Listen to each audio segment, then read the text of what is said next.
Thank you all for being here. I will open with a few comments about the policy shift we are making with respect to DMV, and then there will be a series of speakers whom I will introduce sequentially in that regard on that issue. I look forward to those comments, and the speaker and Senator Smith will introduce the members of their own conferences who are here.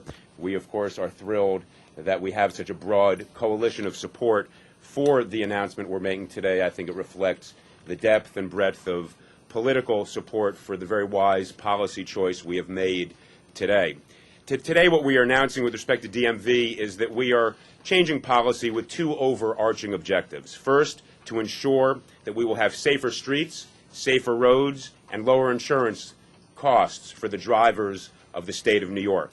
Second, we are changing our policy with respect to getting driver's licenses to ensure that we can bring people out of the shadows and into a system so they no longer need to hide and pretend they are not here.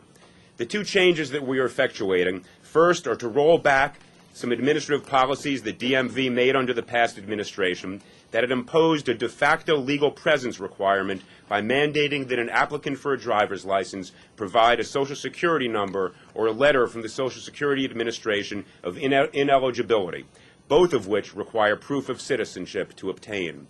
Instead, we will now allow an applicant for a driver's license to present a current and verifiable foreign passport instead of the Social Security number or the Social Security Administration letter. Second, we are tying this policy to a new regime of anti-fraud measures that will increase the security of what is already recognized as one of the most secure systems in the nation.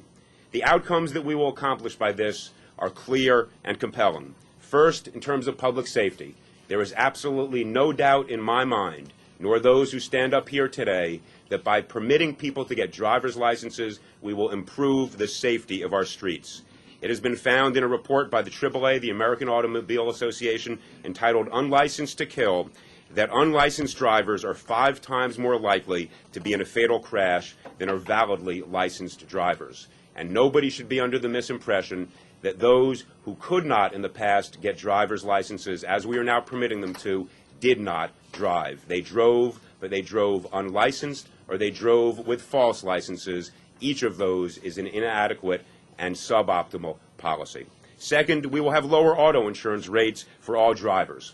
The State Department of Insurance estimates that the expanded license access will reduce the premium costs associated with uninsured motorist coverage by 34%, which will save New York drivers $120 million each year. Other states that have done this, such as New Mexico and Utah, have experienced similar results. Third, we are increasing security by bringing people out of the shadows. The change will bring immigrants out of the shadows and into a system which creates public records that, if necessary, can be accessed by law enforcement and others to ensure that we know who is here and we give people a real identity. This is a common-sense approach to a genuine problem. There may be some in this nation, some political leaders, who wish to ignore the reality that across the nation we have millions of individuals who cannot, perhaps, identify themselves as legal aliens. In New York State, we have 500,000 to 1 million undocumented immigrants. We will not, and as long as I'm governor, we will not pretend that they do not exist.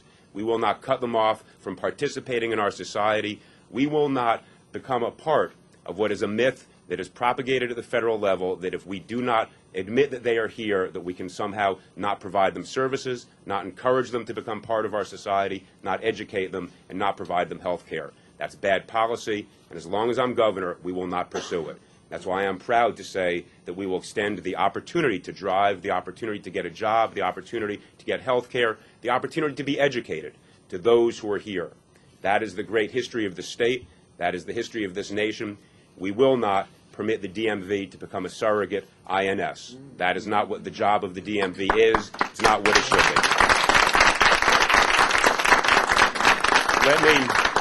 Well, this certainly is an exciting day, announcing a policy that expands access. Lived in Lower Manhattan, one of America's most famous The old policy was undermining public safety and hindering law enforcement because it created a huge population without public records, without identity documents, and denied them the ability to drive.